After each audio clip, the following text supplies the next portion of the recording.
Welcome one and welcome all to the greatest show of them all. It is the NFC East Mixtape volume 181, a palindrome. He is Brandon Lee Gowton from Bleeding Green Nation. I am RJ Ochoa from Blogging the Boys. No, we do not have a podcast version of this show. Love you all. Tired of answering that question. Please pay attention. Please take some notes. You know, just a friendly request from your favorite NFC mixologist, NFC East mixologist, I should say. You can watch this show on the Bleeding Green Nation YouTube channel if you're an Eagles fan, or the Blogging the Boys YouTube channel.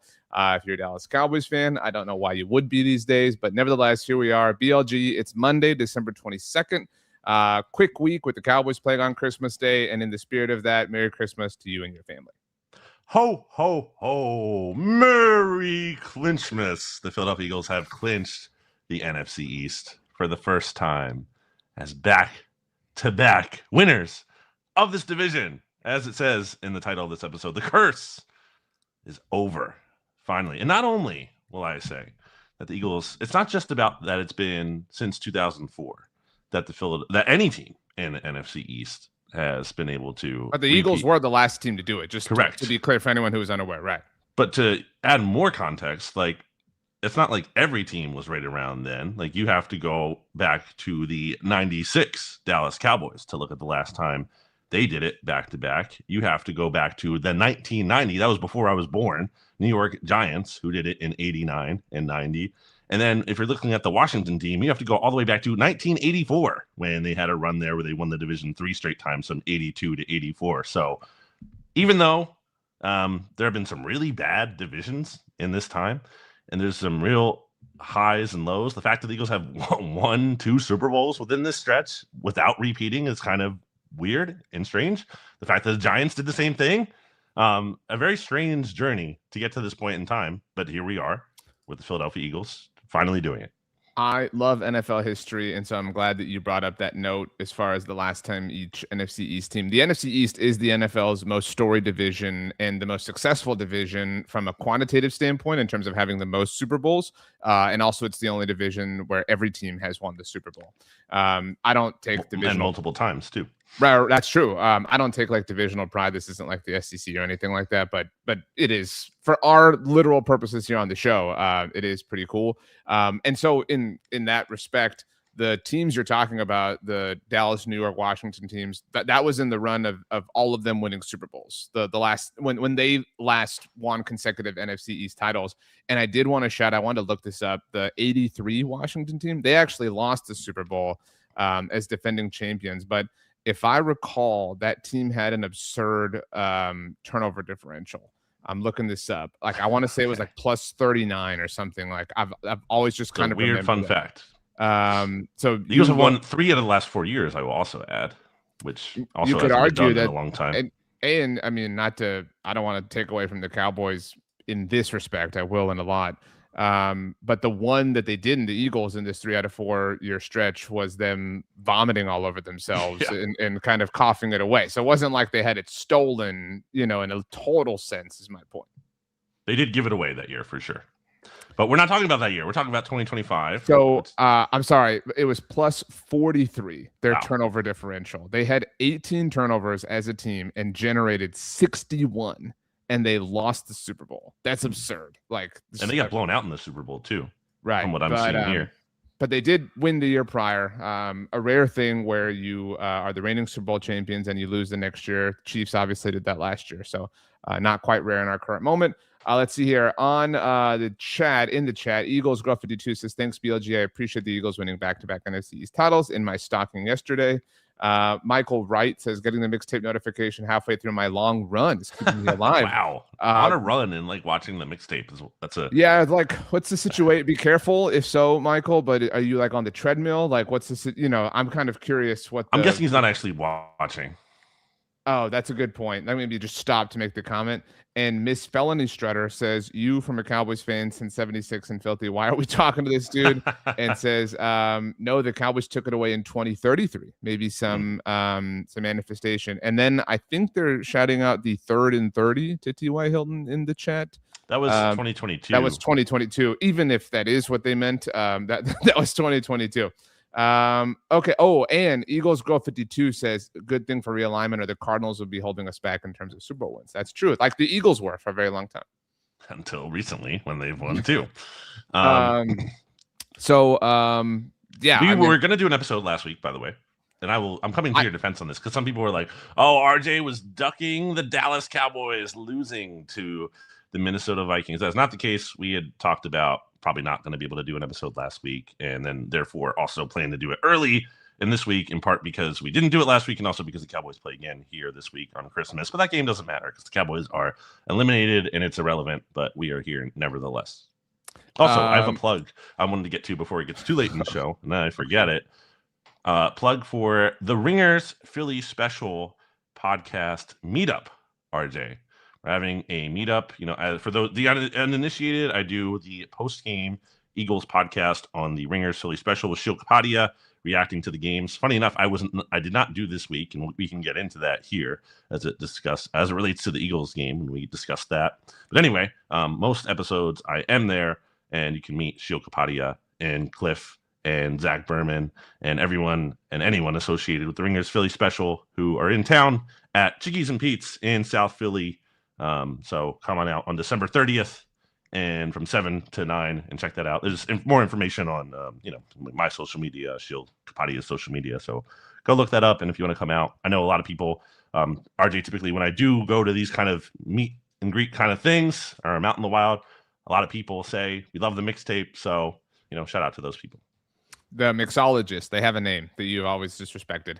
On the subject of the mixologist, Michael Wright notes, just listening on lots of back roads and no traffic, so all is safe here. So that's great to hear. Nice. Last tangential thing before we begin. I was traveling last week, and that's why we didn't do the mixtape and everything that you covered. And thank you for coming to my defense, because there were a lot of people that did accuse me of ducking. I wouldn't do that. I have zero issue talking about this team when they came on here after the Eagles won the Super Bowl.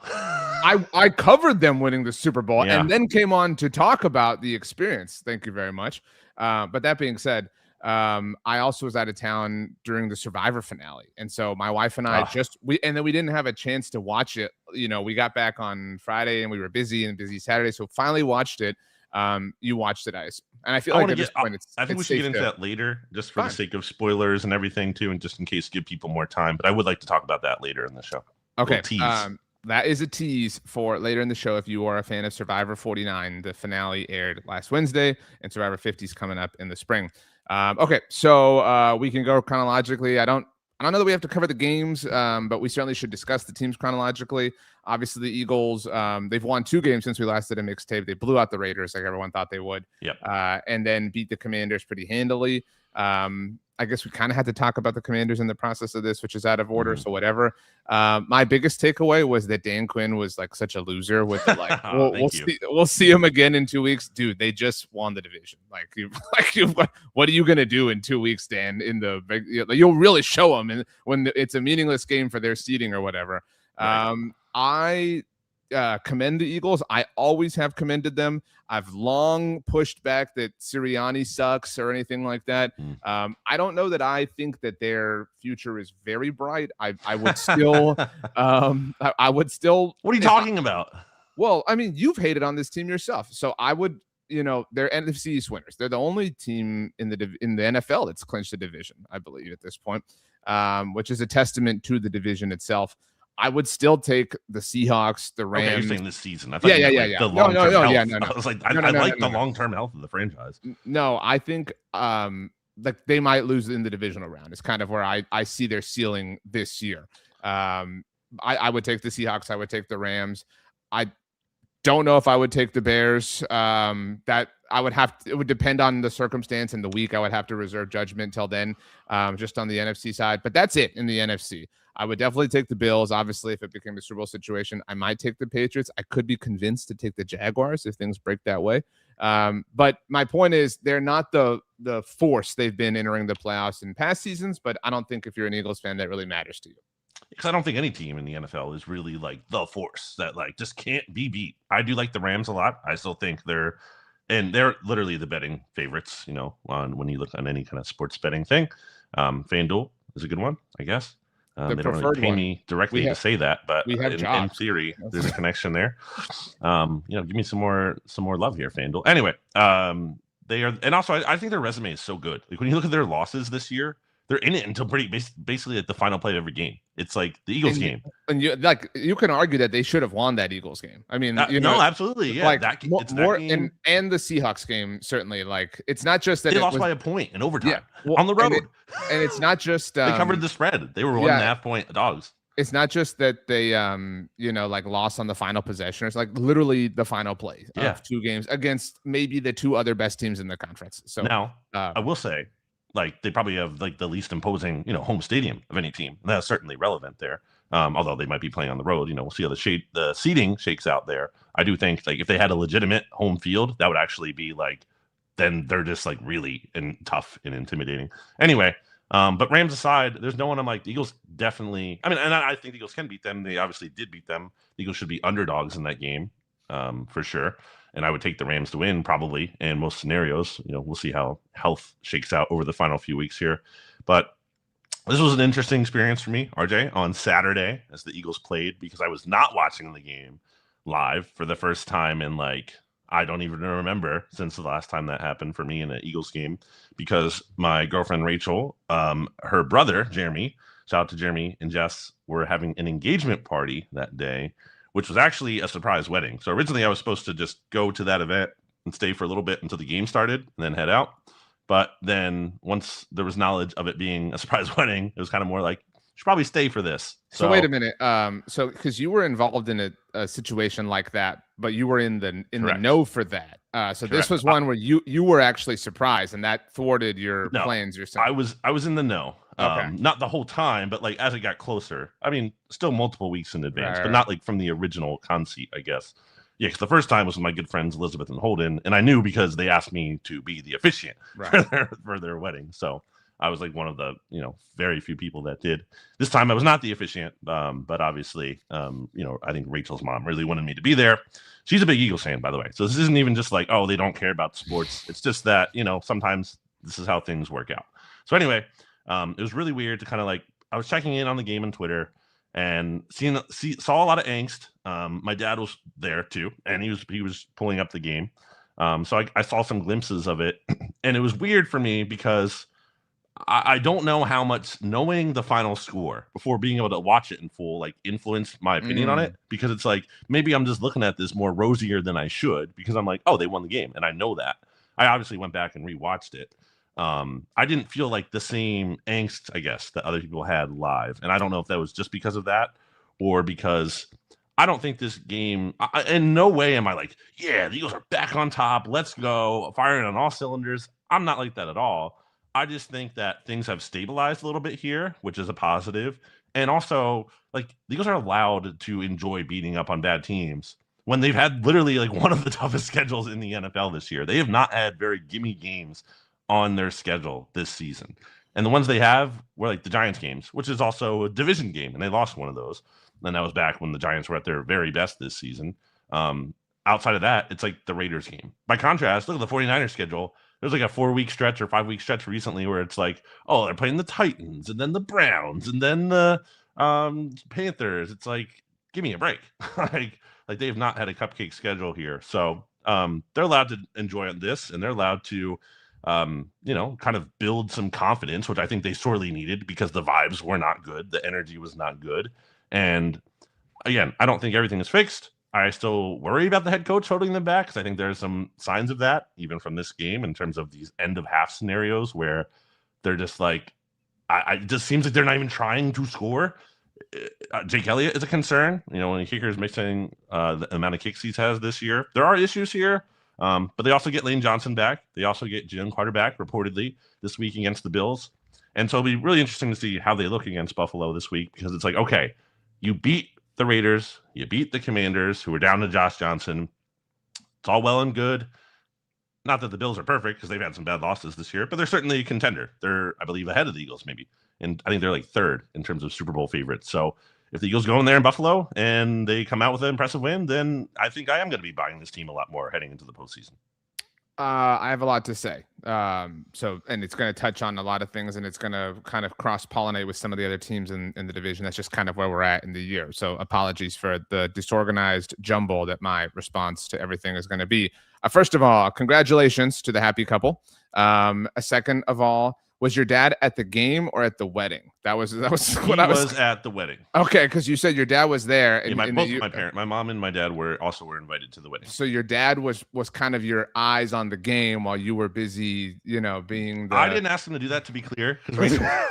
Are you watching the game? Like, I didn't ask him to do it. He pulled up the game. If he's watching the game, I get it. You're out doing the Cupid shuffle, and you come back, and it's like, Dad, what happened on that possession? You know what I mean? That type of thing. But so that was just I didn't know if your dad was at the actual game or at the wedding. So that he was at the wedding. I think helps paint the picture of the logistics for people to understand. He had his phone out.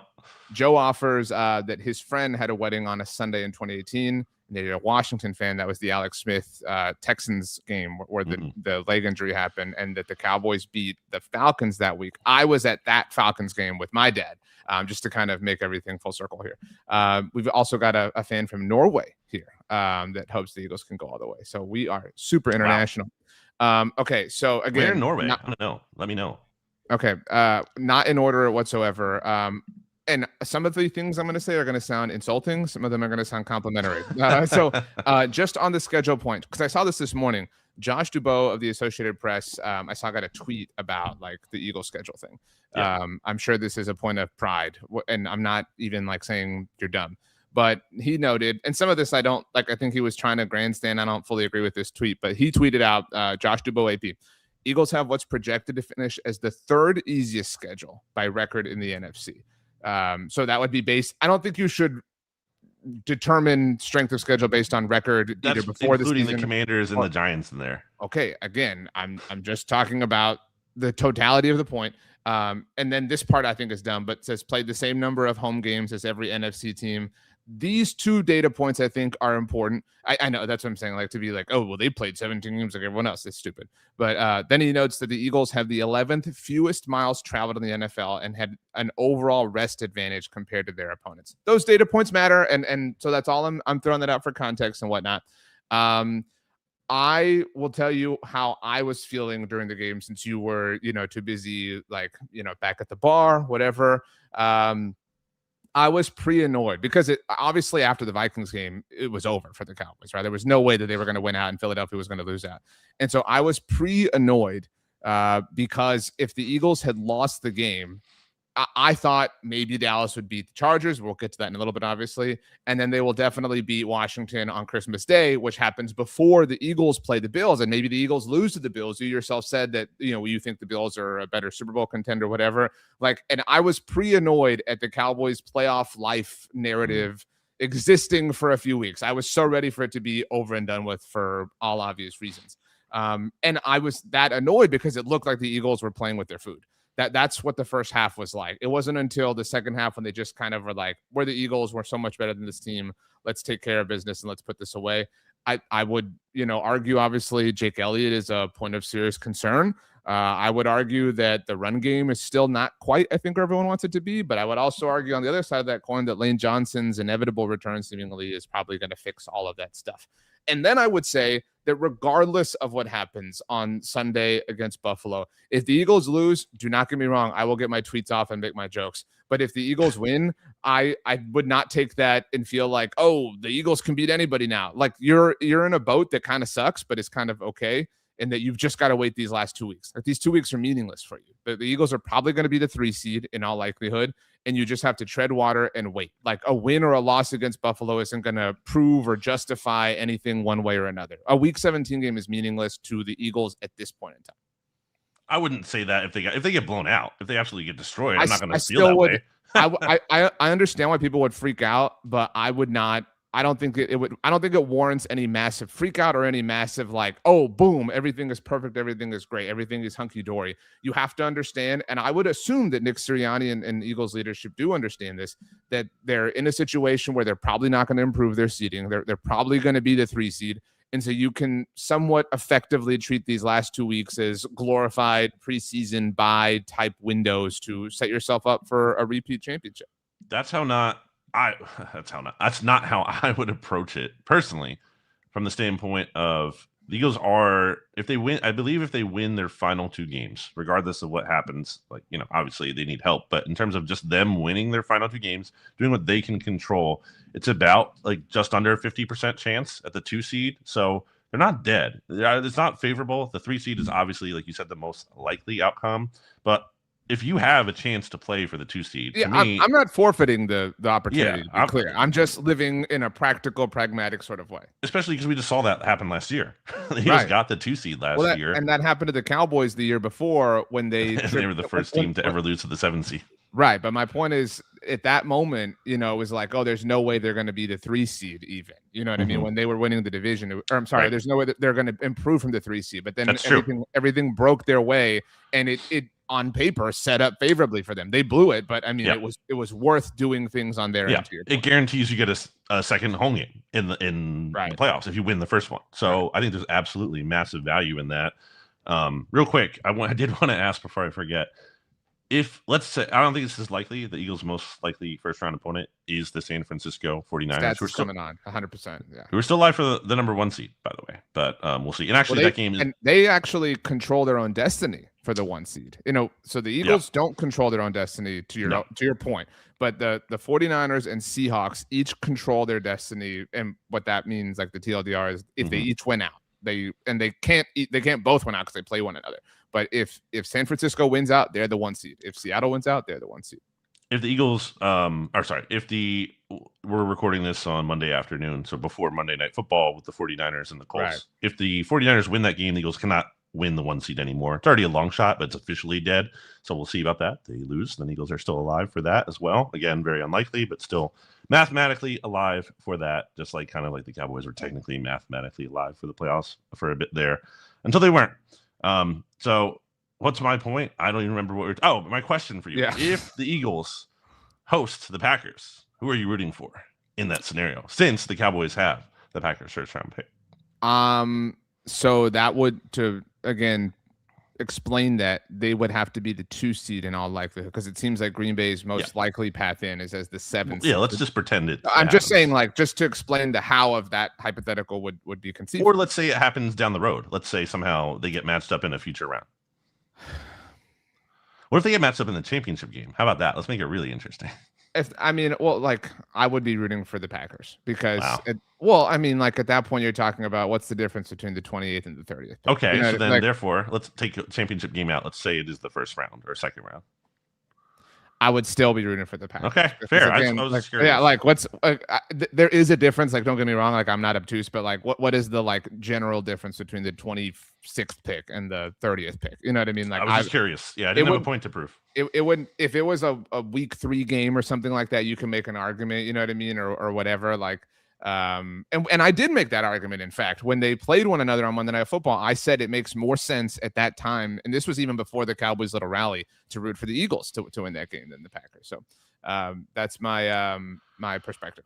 Some of my bigger points of optimism here are Jalen Hurts, who has rebounded here after having that 5 turnover game. Hasn't been perfect, but touchdown throw he had to Dallas Goedert in this game against Washington, that was a big time throw. He did miss some throws in this game, which he's kind of been doing too much in terms of like out of character for him. Usually he doesn't struggle with accuracy in the pocket when he has a clean pocket, and he's usually generally pretty accurate.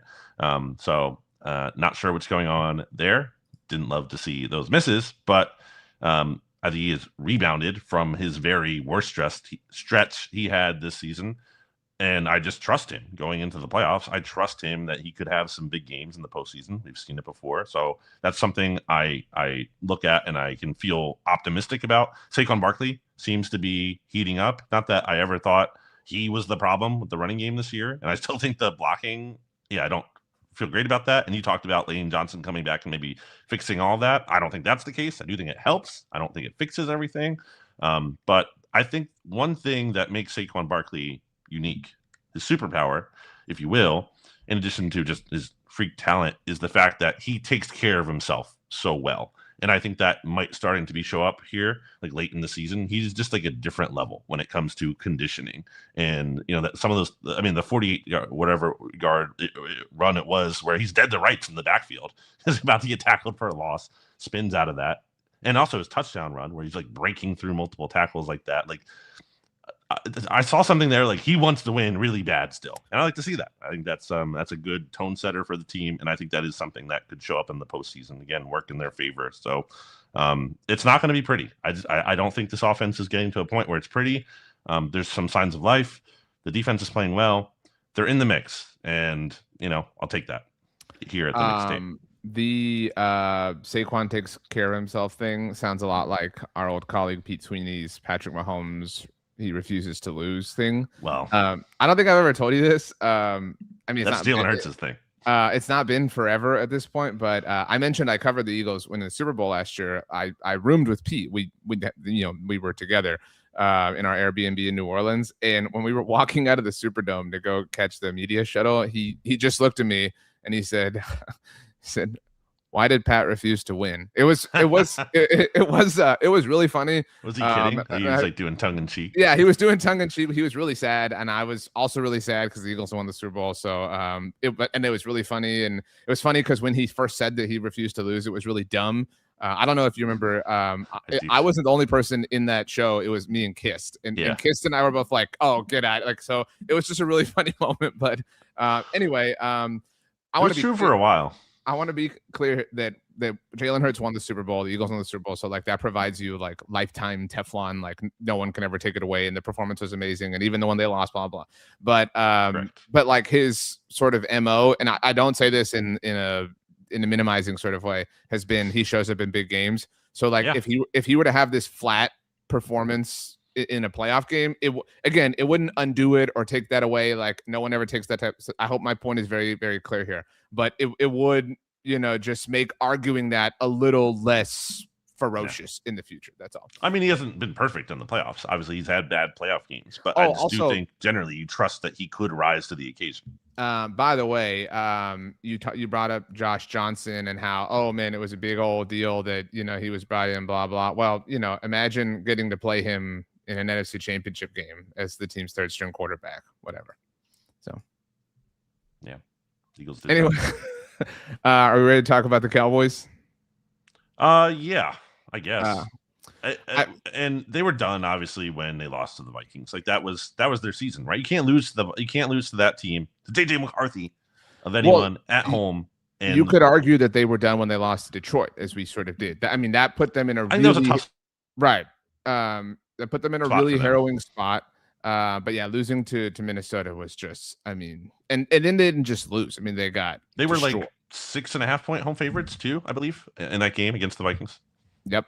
And I mean, yeah, so they held a 1% chance of being in the playoffs. And again, their only path, because of the fact that they lost to Detroit, was as the NFC East winner, which would have required them to win out and Philadelphia to lose out, which is why when Philadelphia won on Saturday, they were officially eliminated.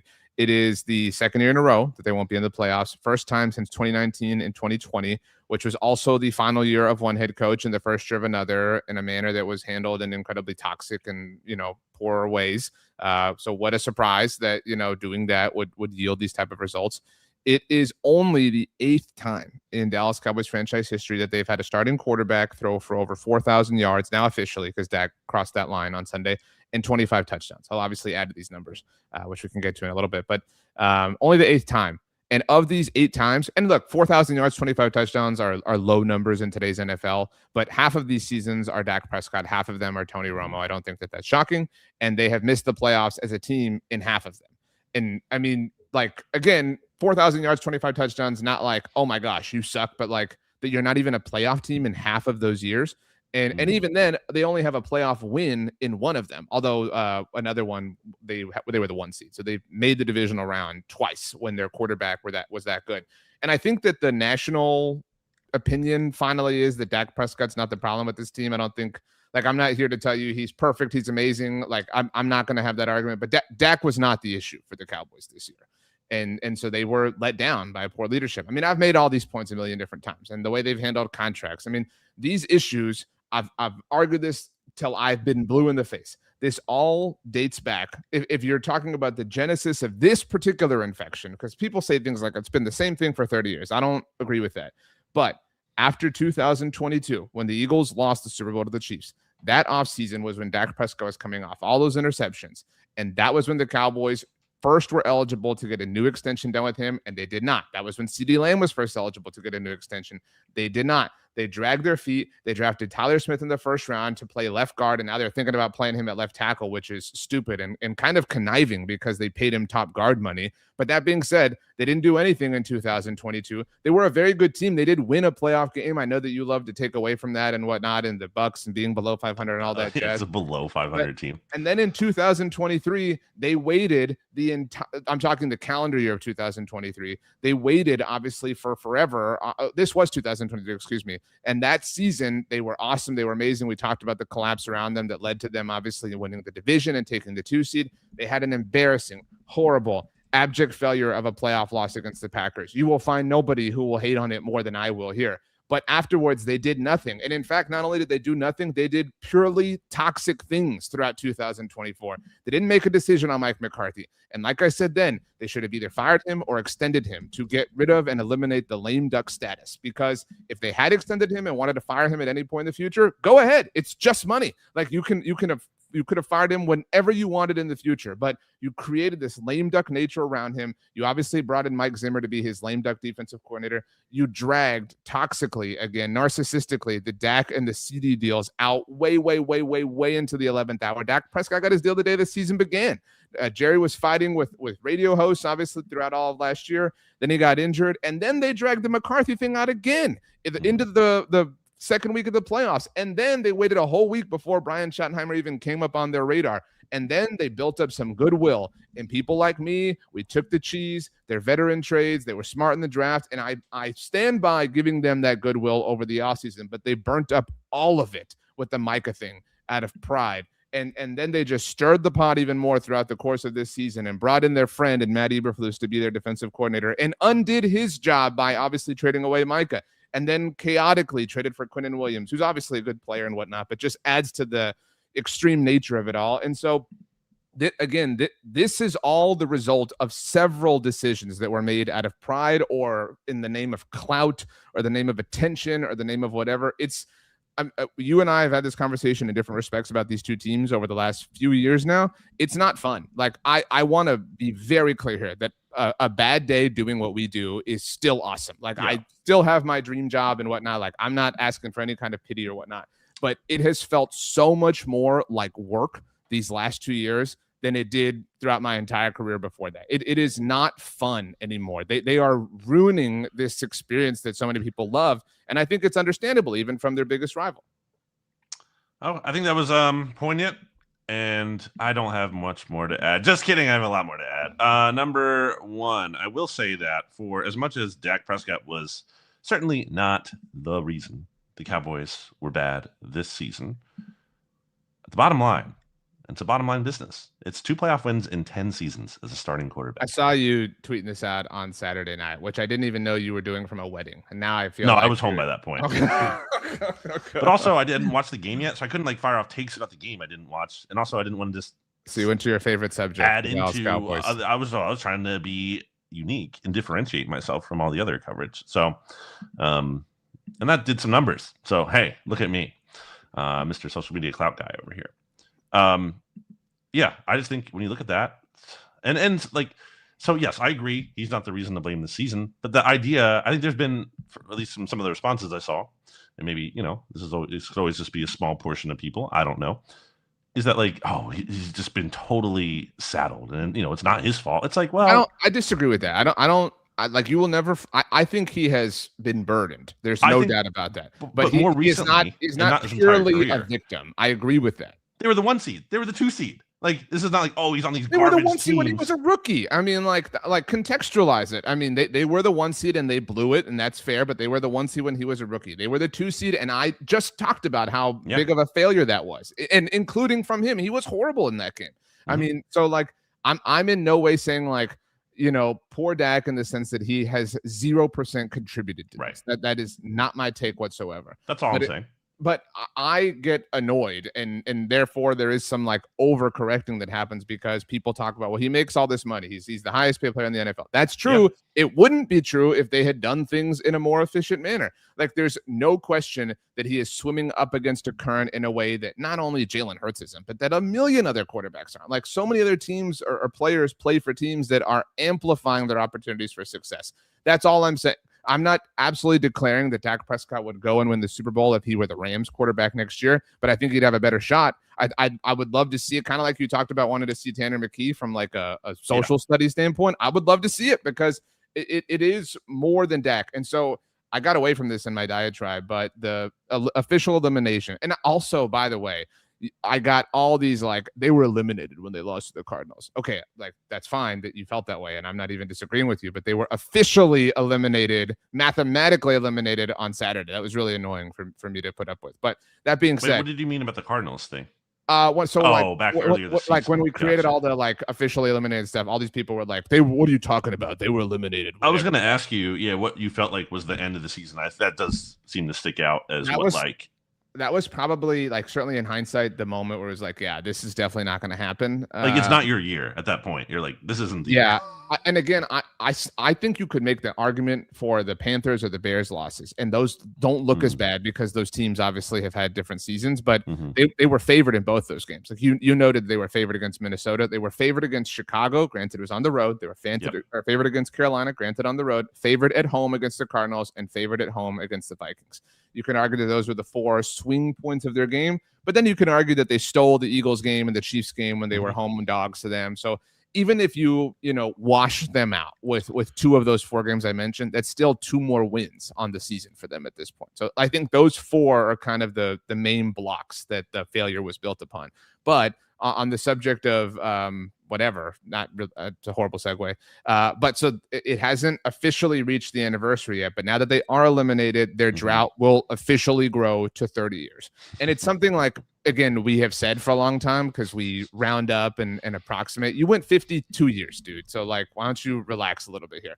That being said, their drought is now going to officially reach 30 years. The anniversary will be obviously later next month, which is just unbelievable. I mean, I bring this up a lot, but you remember the Factory of Sadness video with the Browns fan? Yeah. Like he has a line that I think about all the time. When he's like yelling, he says, "It is actually statistically harder to be this consistently bad than it would be to accidentally be good."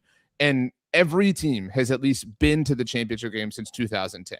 Yeah. And I also, that's crazy. Like that's what makes it crazy. Like when you look at it, that's half of the span. Yeah. It's not even just the fact that they haven't been there that long. Because if other teams were in the same boat, then it's like that's not really that insane. And that was kind of the case with the Commanders until last year. And the Lions before. Right. But the fact that it's become this far is like insane. And like, I mean, that's why like it isn't, they've just been this way for 30 years. Like I wouldn't say it that way, but they have been this way for like 15 years since at least like 2010, which was kind of the Jason Garrett era beginning. And so, I mean, I don't know. They're a failure, but they're like a smashing success in all the ways they care about, which is super depressing. This Christmas game, they're gonna. I'm not bragging. I'm not. But my job is to tell you and our audience what it is. And on Christmas, they're gonna play on Netflix. In case anybody forgot, so make sure your subscription is whatever. And it's gonna be like the most viewed game ever in streaming, right? Like you know that. Like I'm not bragging about it, and they are going to have. I think you enjoy that. I don't more than you should. No, I used to enjoy. I used to be proud of their Forbes ranking and things like that. Like I'm not. I don't hide from that. I was dumb, and I was and that was 15 years ago. That was halfway into what we know this drought to be now.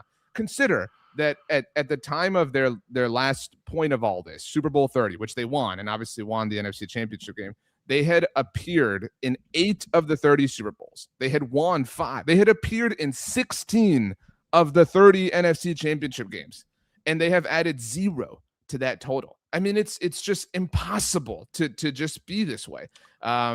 Eagles Girl mentions real question, which didn't sound like you were asking. Says there's commonly talk about Super Bowl windows for quarterbacks. Does Jerry Jones not believe in Super Bowl windows, or does he really believe he's been maximizing the team for Dak to win a Super Bowl? So my point of annoyance is not with Eagles Girl, to be clear, or with you, Brandon. My point of annoyance is that there is no like Jerry clearly believes in anything. I was going to say, I don't think he believes in anything. No, and like that was really annoying to me throughout last offseason, the 2024 offseason, because with the Dak and CD things, people were like, oh, they're clearly setting up an organic tank. They're clearly all in. Like, no, they don't clearly do anything. I think he believes in making money. Yeah, like, and so, and whatever fits and meets that agenda. And if the thing that fits and meets that agenda is different tomorrow than it is today, then it doesn't matter. Like relative to Windows or football roster construction processes, like that is the North Star.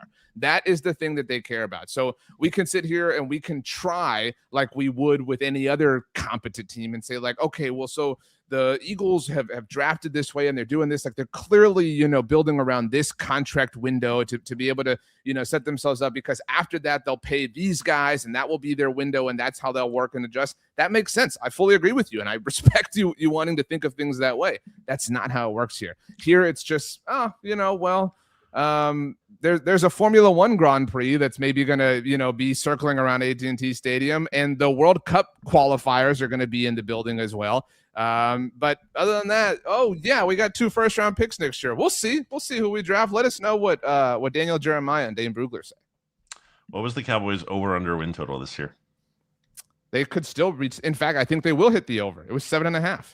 And it was suspiciously low, as one person on this show called it. Do you think they're going to lose to Washington and New York? I mean, it did go up to 8.5 at some places. So when we argued and bickered about it, it was 7.5. But my point was like, I didn't think it was going to be way off that number. My point was take the over, and mathematically they still could hit that over. You were like, they're easily going to clear. If you followed my betting advice, you still could make money. And if you followed yours, over under, you would be sweating it right now. Or do you think 9.5? Do you think they're going to win these next 2 games? I guess. So they're going to hit the over. So then you yourself said like 20 minutes ago, it's a bottom line business. In a bottom line results business, I will have been right. Yeah, my point, the bigger point was that like I think it's going to be closer to that number than it is the number you're saying, which is like 11 wins, 12 wins. It doesn't matter the number I said. I took the over on 7.5. I took the over. You took the under on 7.5. It wasn't just that's the objective number. That's the line, the point of demarcation that we drew. Anyway. Yeah. The point was that Vegas knows sometimes, and this was a very clear case of Vegas. Also, say they're crazy. It's going to be the most like I'm like the memes don't bother me anymore. Again, I just get annoyed at a lack of creativity. And so that being said, if they finish 8-1 for an even Steven 500. Oh, dude, it's the best. That's literally the best record I could come up with for the Cowboys. It would not be 0-17 because I don't want them getting the number 1 pick. To close, like the thoughts on this, it does feel like this is Dak Prescott's 2011 Tony Romo time, where he has become a verifiable, franchise quarterback that should be having everything built around him while the franchise, lives in turmoil.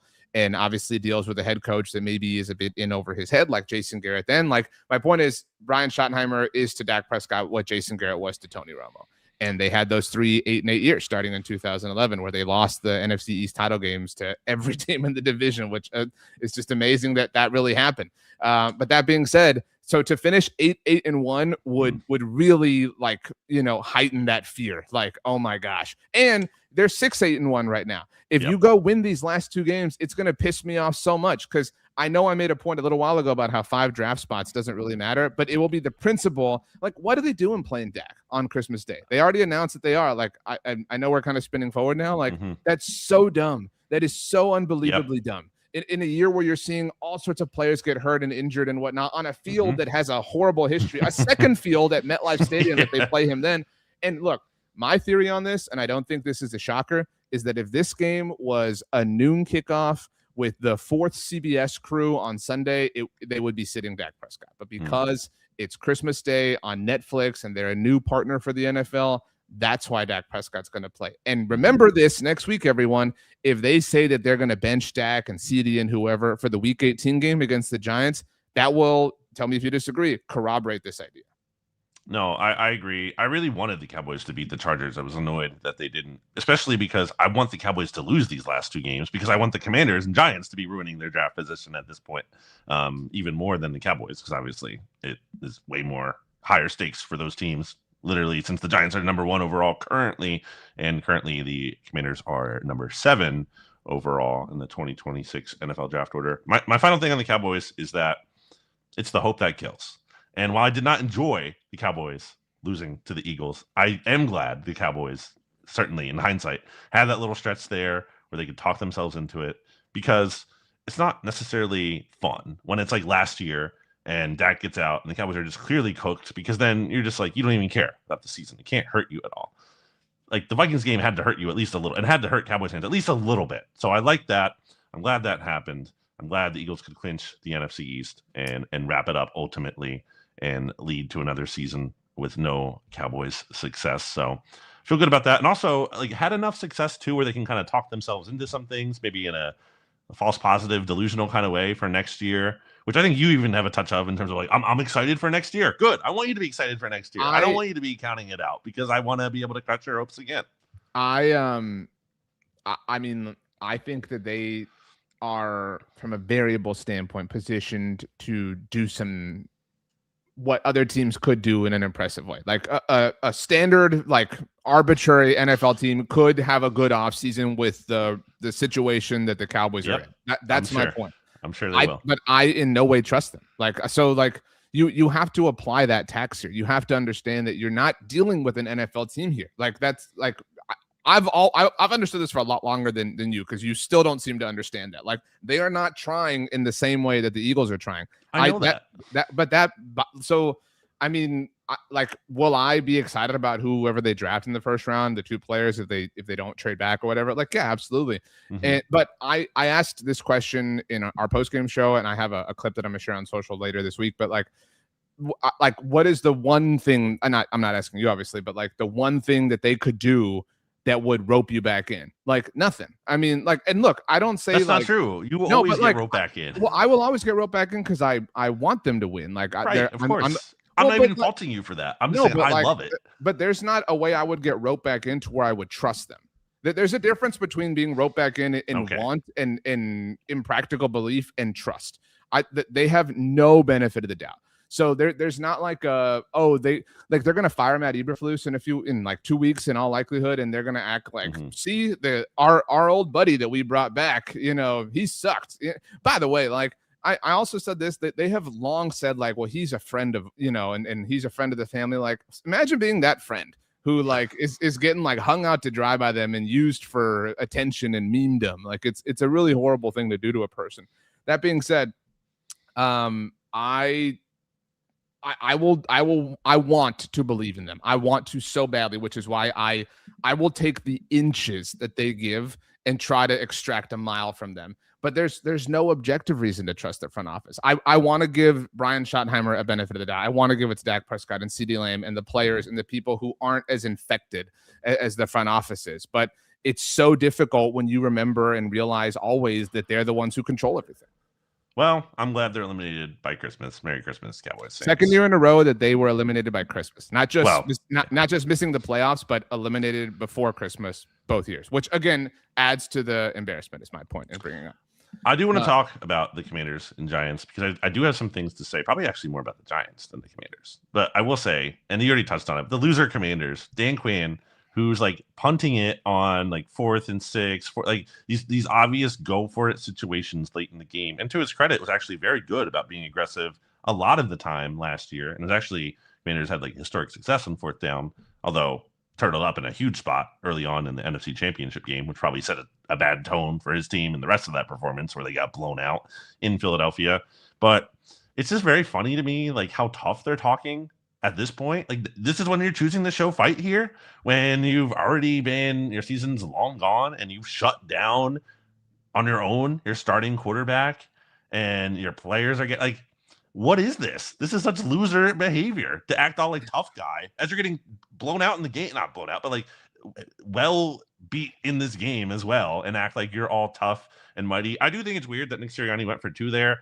I don't really know that I buy he was just going by quote unquote the chart of what tells him what to do, in part because I don't think he follows that enough, and I wish he followed that more. I do think this is an example of what I often critique him about, in being haphazard and like, we're aggressive here, but we're not here. But it never is really no rhyme or reason. It's kind of just like emotional decision based on random anecdotes he'll pull out after the fact and tell you about he was thinking about this thing that happened at this one point in time, as opposed to all this data that tells you what you should or shouldn't do. So I don't know what went into that decision, honestly, but I think it's very loser behavior of the Commanders to be like, oh, we're all tough and we're gonna see him in 2 weeks again when the starters might be resting and we're playing backups. Like, very loser behavior from Dan Quinn to me. I want to be clear that I agree that it's loser behavior. Like, especially being the most losery thing to me is we'll see him again in 2 weeks or whatever. Like, that's so dumb.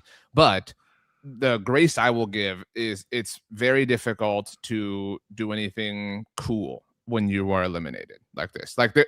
You're just going through the motions. I tweeted this last week when the Cowboys announced that Matt Eberflus was going to the booth from the sideline.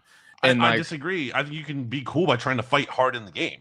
Okay, maybe, but I didn't say it was impossible. I said it was very difficult. So like it's difficult to like pull off the upset. That would be no, but it's difficult to like to go in there and give like a rah-rah speech. That's all I'm saying. Like it's hard. But again, I'm not disagreeing on these fourth downs. I'm not disagreeing with you. Again, I'm saying it's a tough spot, but he has to navigate it. That's all I'm saying. Is it's an awkward thing, especially when you're up against a team that has owned you, right? Like it's just a difficult thing to manage. He obviously did a very poor job of it, and I think he did a poor job of it in retrospect. And I think I do think that's like, that's really like coming up with the rebuttal when you're in the shower, like at home, like, oh, I would have told him this, like, oh, we'll tell him, 2 weeks, from now, like, okay, Dan, what, like, seriously. Well, apparently he was like watching I saw the Athletic report on this, how he was like watching the post-game interaction, like from like he was on the field and kind of like monitoring everything, make sure there wasn't gonna be a fight. Like who is this guy? No, Mr. Tough Guy? There's nothing about it that isn't lame. So I don't know where Washington goes. I mean, their offseason is going to be fascinating. I did want to address this point, by the way. It's a Cowboys point, but Matthew says the Cowboys and Niners haven't been good since the salary cap started affecting teams. Jerry can't just buy championships. The only reason I want to say that is Jerry wouldn't buy a championship.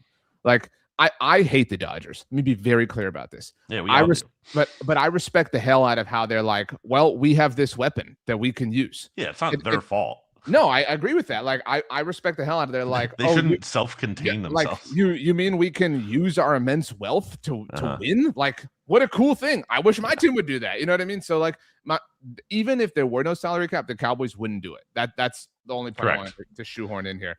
And I think that this is a really big, like, sobering sort of sequence for the Commanders. I stand by the fact that they had all the reason in the world to believe in themselves and have fun last year. They didn't. You guys had this weird insecurity, like how dare they? How dare they like have fun? How dare they enjoy, themselves, whatever. But that's not what I said. They have some hard decisions to make in the offseason. And they have less draft capital now than they would have if they kind of had probably a more sober look at last year than a very delusional look that they had. So it's gonna be a tough one for them. Gonna be interesting to see what they do.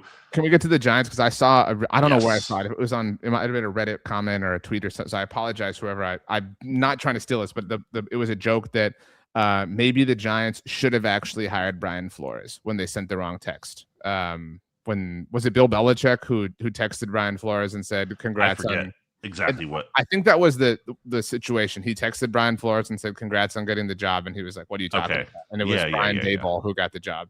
I don't know that I don't know that Brian Flores would have worked out, but Brian Flores is a hot name right now because obviously the Vikings defense and whatnot. It's funny they played one another, but okay, the Giants existed. I have nothing to add to what we saw on Sunday. So they're the number 1 overall pick right now as it stands. And, they have a bowl coming up. The number 1 huge game this week, a must-lose game for them, honestly. In terms of what I think. So here's what I would do if I were the New York Giants. Explain the circumstances, please. Yeah. So the New York Giants currently picking number 1 overall in the 2026 I'm sorry, NFL really quickly, Brandon. Adam Schefter just tweeted there will be no suspensions from Saturday's altercations between the Eagles. I'm sure. Well, I'm just letting you know that I appreciate it. So I appreciate it. But go ahead. I kind of respect Tyler Steen for like kind of taking on the entire Commanders team. I thought that was very funny. It's just like going into a pile of like 11 other players. Anyway, Giants are number 1 in the 2026 NFL draft order as it stands. They actually have the same record 12-3 as the Las Vegas Raiders, but because of the strength 3 of 12, 3-12. You said 12-3. Sorry, 2-13. Or yeah, is what I meant to say. Yeah, I'm not good at reading sometimes. 2-13. The strength of schedule tiebreaker, which is very close. You can look at that at tankathon.com/NFL for more context here. But basically, the Giants want to lose this game against the Raiders because I think the way, in part, to getting the Giants back on track, which doesn't interest you or I in terms of what we're rooting for, but in terms of talking about it from an analytical standpoint, and what I think is best for the Giants is they get the number 1 overall pick, and they do not trade the pick.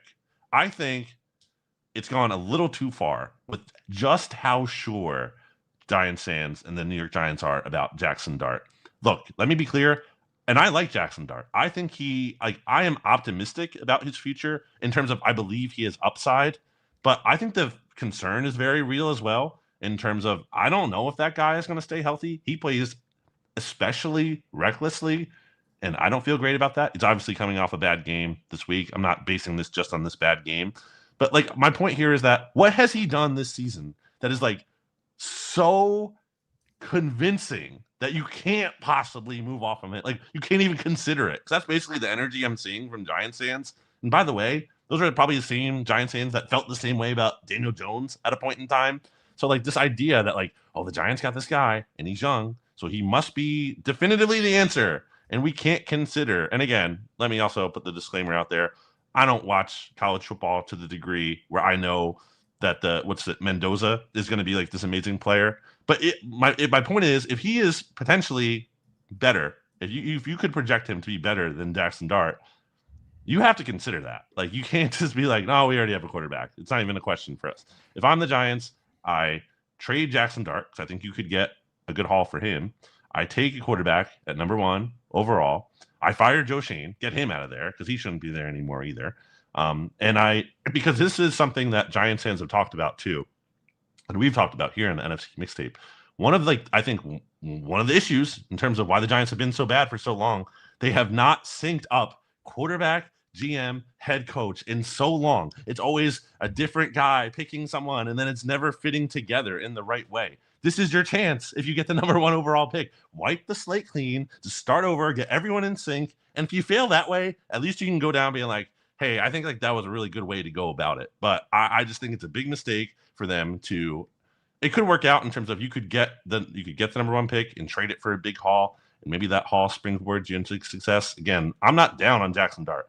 I'm just saying I don't think I definitely commit to him. I don't feel that convicted in him to know he is definitely the guy.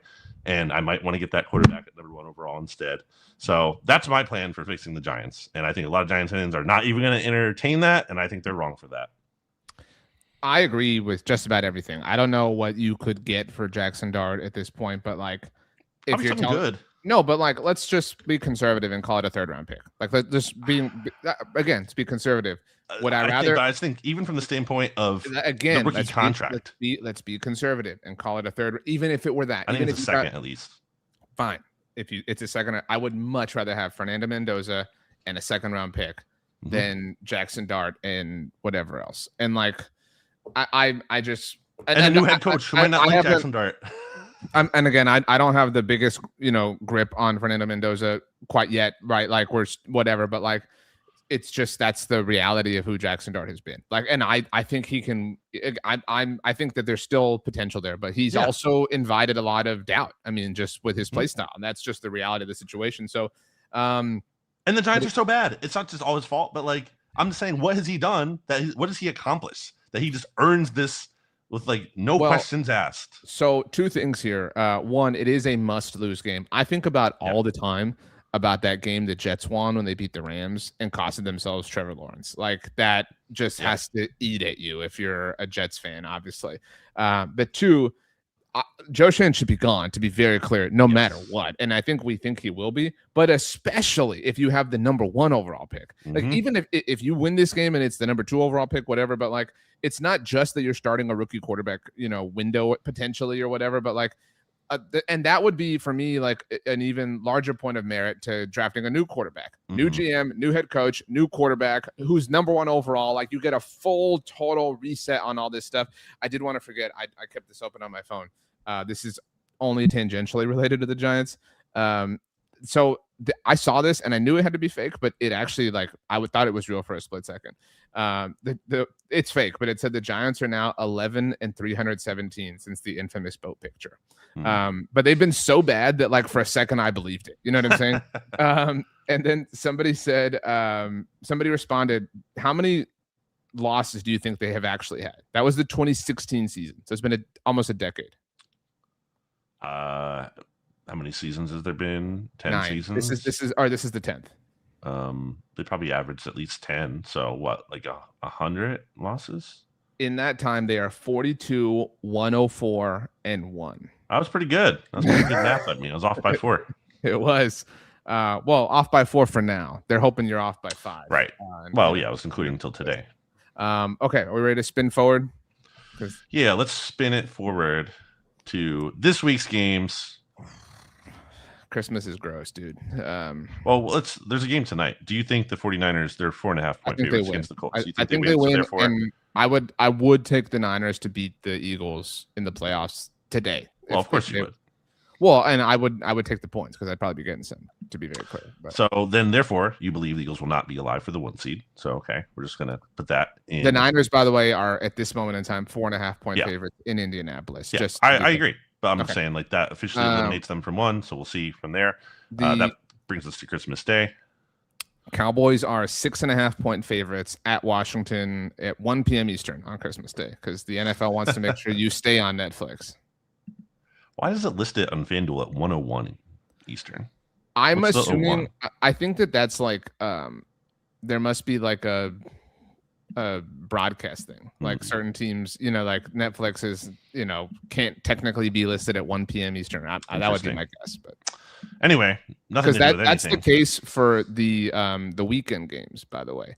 If you look, the afternoon game on Christmas is 4:31 Eastern. The evening game is 8:16 p.m. Eastern. There's a reason. I think not that we need to give the NFL credit, but the one thing I will give the NFL credit for is starting the games on time. I love that.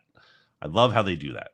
They start the game literally exactly when the game is going to be, as opposed to you see these basketball broadcasts or it's turn it on at the game starts at 7:30. It's no. Well, they're I'm not defending them, but they're trying to get the most out of it.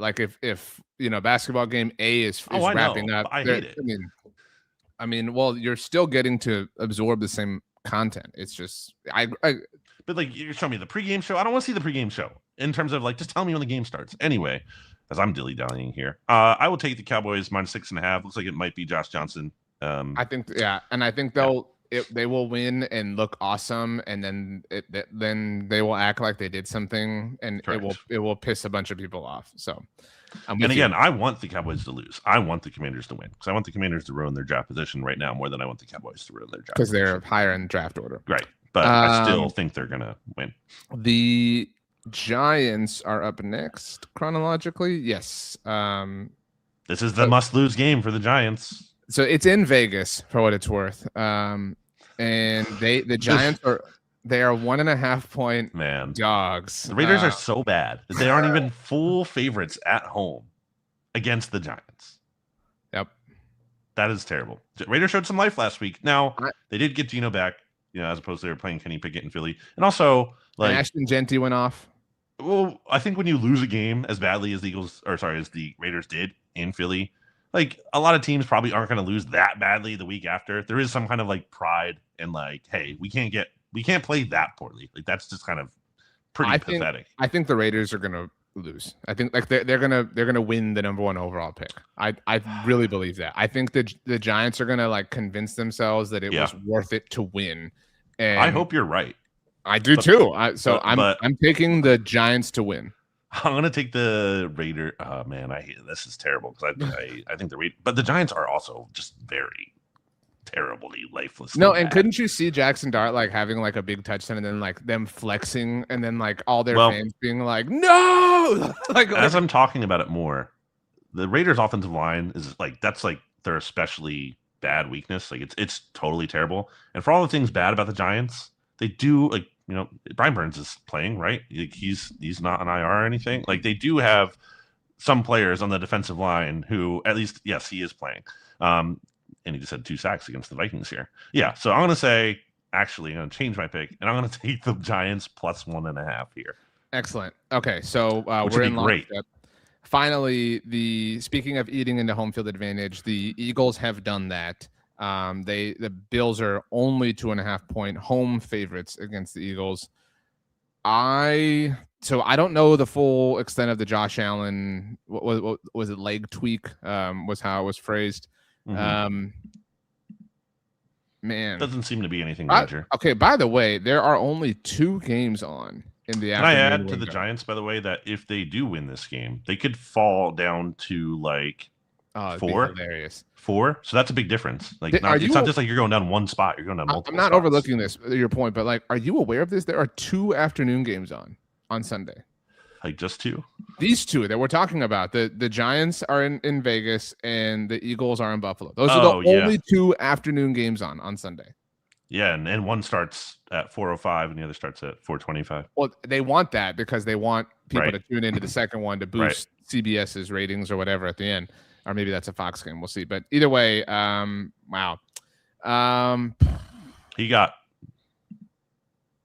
to take the Bills. I mean, you've consistently picked against the Eagles all season, and not even a terrible strategy. But I don't know. I think the Eagles are not like figuring things out in a way that they're totally turning it around. But I do think, again, they've stabilized a bit. Bills have had some weird games this year where they got like kind of beat up by the Panthers and the Falcons. Eagles don't play in the NFC South, but they won that Panthers game though. They did lose to the Falcons, okay. It's just like I don't fully that Bills defense is suspect. Josh Allen's obviously great.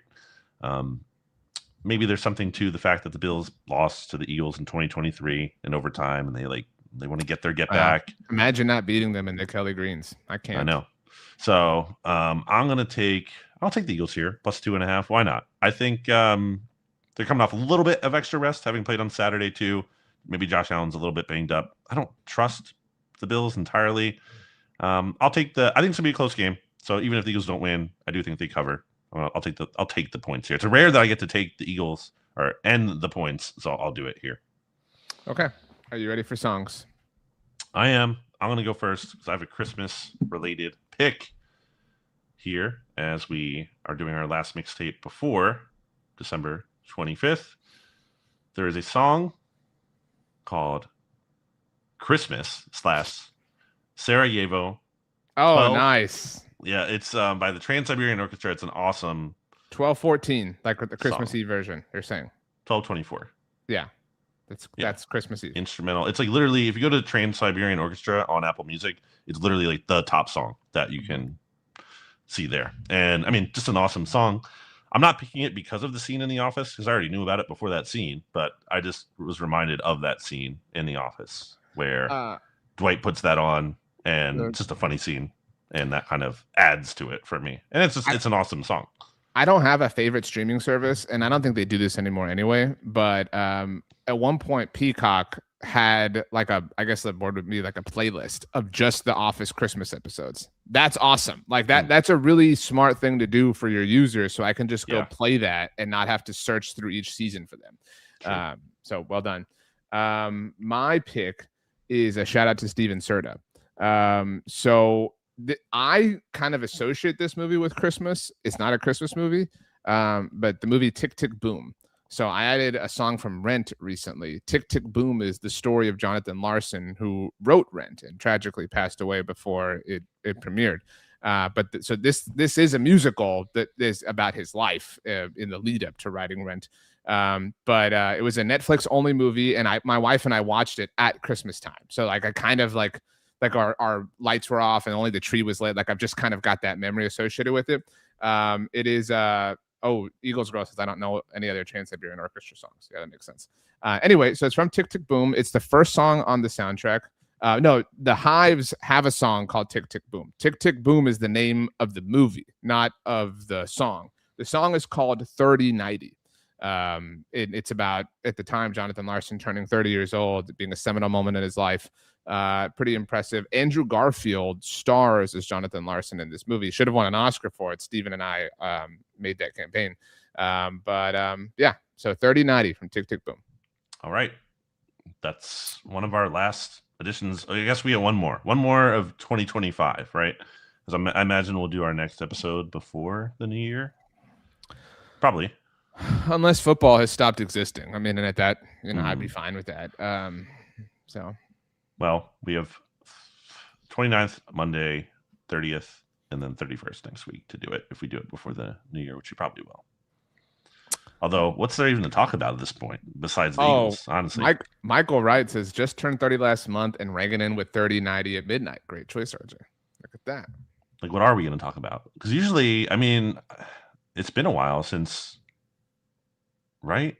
I'm trying to think of, because like last year we didn't do it, obviously, which, man, what a like really a true gift to you that you didn't have to do the mixtape last year. Also, I was considering at one point in the season, like maybe I just can't do the mixtape anymore from the standpoint of the Eagles just do not play at their best somehow when the mixtape is on, or at least they had their best season of all time when it was not on.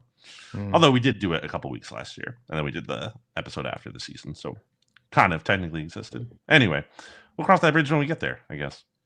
What are you doing for Christmas? So Cowboys play. But like besides that,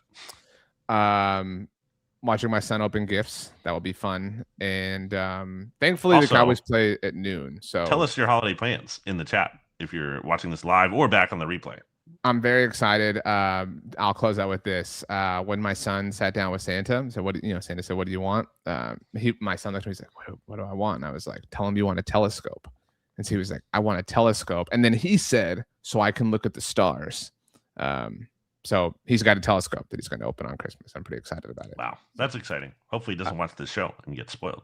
Well, watch it on his own or through the telescope, because that would be weird, like to watch us like. True. We also got him could do that. A monocular, like pirates use. You're talking about yeah. So we got him that too. That's cool. I definitely had one of those. I think I even had like a pirate logo as a kid. That was fun. As we leave, Brandon, why don't you tell us your favorite? Actually, not even a prediction, a guarantee. Something you will eat on Christmas Day. Well, shout out to Eagles Girl 52 in the chat who says she's planning on going to the Ringers Philly Special Meetup. Awesome. Can't wait to meet Eagles Girl there. We'll come back and talk about that on the show.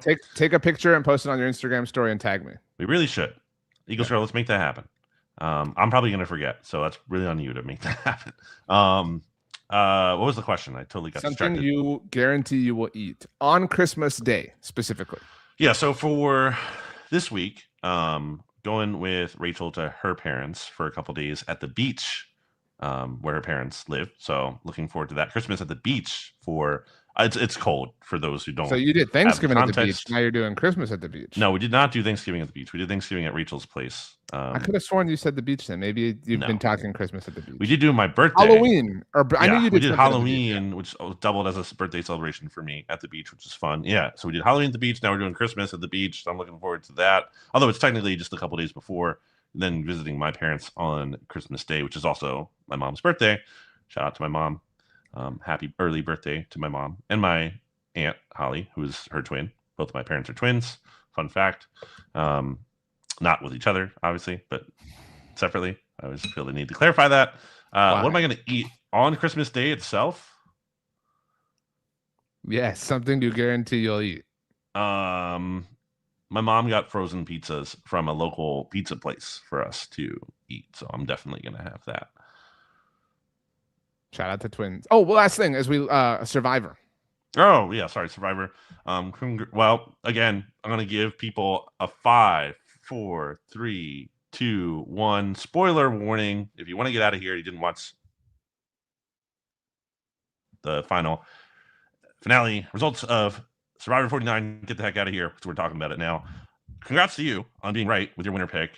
I think she did not win the season as much as other people truly lost the season. I'm not trying to take credit away. I think like she won this. She's great in challenges. She obviously got the votes. Like it counts. I'm just saying like I don't think she did anything where I was like, oh my gosh, wow. Again, other than the challenges, which that's part of it. But I also like to see more than that. I really think other people blew it very badly, which kind of might be like how this NFL season goes, honestly, in terms of like not one team dominating as much as the other teams are kind of just blowing it. I think she is the least likable winner in a long time. I do feel that way. How do you feel? I think so. I somewhat knew her back in my radio days. She would come and do local hits, and again, like, hand to God, honest truth, we would talk during breaks, and she, like, I don't know what season was on, then she'd be like, "It's my dream to be on the show." So, like, it is very cool to have great seen for her, like that she like did it. I'm not trying to be a hater. I'm just trying to be real about how I feel. I think there are certain winners that aren't for everybody. I think she was very straight to the point, very blunt about her process, which I respect. Like, I think it comes down to, like, the type of survivor you like, and I like this is why I'm here. I'm just straight line. I want to win, whatnot. There is a different type of game that's more social management, whatever, that she clearly didn't play. But I respect that she felt like she didn't need to. She had a strategy and she executed it well. My question to you is, what did you think of the jury question that she got? That was I've seen a lot of discourse Christina's about jury question about like name. I thought that was a good question. I thought that was a really interesting, and I wasn't even necessarily the biggest Christina fan, so it wasn't like I'm going into that, like, oh, Christina did it, so it must be great. I originally also thought it was kind of like a gimmicky lane question, but then as the more I thought about it and how it played out, I was like, oh wow, that kind of does illustrate the point she was trying to get at, which is fine. And that's, like, she's allowed to feel that way, and she didn't want to vote for her, so that's fine. It doesn't mean she didn't deserve to win the game from other people, but I do think that was a factor in. And again, I don't even disagree with what you're saying. Like, I don't dislike her because she was blunt or things, and I don't want to get into, like, a trap here where, like, oh, she's like a woman who might, not have some qualities that other women might have. Like, I'm not getting, that's not what bothers me. The thing that bothers me the most is just, like, some of the like the idea of, like, well, I deserve this, like, or when things did go poorly for her, it was like, well, this is an objective travesty. How could this possibly happen? Like, it's not like, oh, I'm struggling right now. It's more of like, just like, I just think sometimes she acted like a little bit above others, or like too good for people sometimes, and I just don't respect that personally. So it didn't jive with me. I'm sure there's other people who like her, and great for them. The jury question, and I think this is applicable to, we've discovered in our long-running NFC East Mixtape life, multiple things could be true about a lot of different things. And so with regards to the question, I think this applies to the season and the winner as a whole, potentially.